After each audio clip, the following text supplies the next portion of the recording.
Kung paano makuha yung crush mo. Boys, makinig kayo. Girls, paki-confirm naman please. Una, dapat straightforward ka. Sabihin mo kung gusto mo yung tao.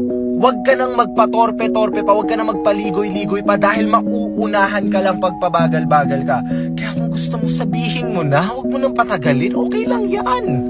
Pangalawa, confidence is key. Ang lalaking may confidence, daig pa ang gwapo. Sinasabi ko sa'yo, pag may kapal ng mukha at saka confidence, tapos usapan, tapos dagdagan mo pa nito, humor! Humor. Isipin mo na lang, pag may humor ka, napapatawa mo yung babae. Pag napapatawa mo yung babae, masaya siya. Pag masaya siya, hindi niya naiisipin kung gwapo ka o pogi ka. Masaya siya sa pakiramdam mo. Enough na yon. At huwag mong sasabihin sa comment section na putya ko lang. Hayop ka, makinig ka lang. Girls, paki-confirm. Tingnan.